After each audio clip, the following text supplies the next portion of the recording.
Boards में या किसी भी एग्जाम में अच्छे मार्क्स आने से कोई नहीं रोक सकता और याद भी ज्यादा रहता है। जो तुम पढ़ रहे हो वो तुम्हारे सामने एक्चुअल में चल रहा है। तुम कैसे कम टाइम में ज्यादा चीजों को याद कर सकते हो, तुम्हारे बोर्ड्स में बहुत हेल्प होगी। काफी सारे बच्चों को ना रिवीजन का सही तरीका पता ही नहीं होता। तो hey everyone, welcome and welcome back to my channel. This is Anushka, a final year law student and your career coach. And board success mantra series का आज है दूसरा दिन, जिसमें मैं तुम्हें कुछ रिवीजन के हैक्स, टिप्स और ट्रिक्स बताऊंगी जिसके थ्रू तुम्हें बोर्ड्स में बहुत हेल्प मिल सकती है। देखो, काफी सारे बच्चों को ना रिवीजन का सही तरीका पता ही नहीं होता। वो रिवीजन के नाम पे या तो सिर्फ बुक्स पढ़ते रहते हैं, रट्टा मारते रहते हैं और पता नहीं क्या क्या करते रहते हैं।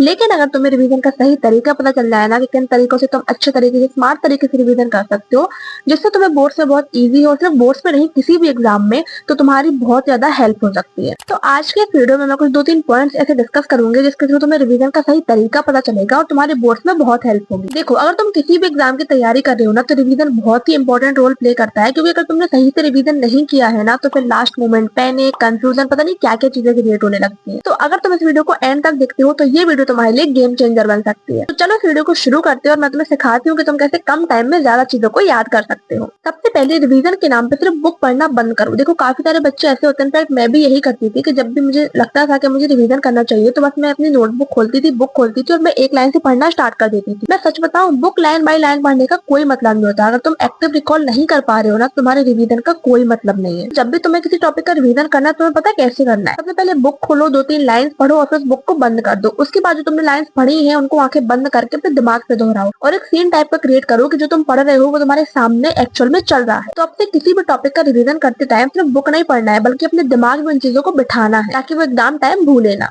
दूसरा तरीका है short notes and mind map. देखो, काफी सारे बच्चों को ये लगता है कि अगर हम शॉर्ट नोट्स बनाएंगे तो हमें डिटेल कैसे याद रहेगी, हम कैसे चीजों को समझ पाएंगे। तो देखो, जो तुम शॉर्ट नोट्स बनाते हो ना, वो तुम्हारे एग्जाम टाइम में बहुत काम आते हैं। क्योंकि एग्जाम टाइम में तुम्हारे पास इतना टाइम नहीं रहता कि तुम डिटेल नोट्स पूरे पढ़ पाओ। शॉर्ट नोट्स में तुम्हें क्या करना है कि जो जो इंपॉर्टेंट हेडिंग्स है, कीवर्ड्स है, उनको तुम्हें हाईलाइट करना है। तो जब भी रिवीजन करते टाइम तुम वो शॉर्ट नोट्स पढ़ोगे ना, तुम्हें चीजें समझ में आ जाएंगी और ये भी तुम्हें समझ में आ जाएगा कि मुझे एग्जाम में कौन कौन से पॉइंट्स ऐड करने हैं और सारी चीजें तुम्हें याद रहेंगी। इसके अलावा माइंड मैप्स, तो जिसको नहीं पता है कि माइंड मैप्स क्या होते हैं, तो मैं देखो यहाँ पर एक इमेज ऐड कर दूंगी, इससे तुम्हें समझ में आ जाएगा।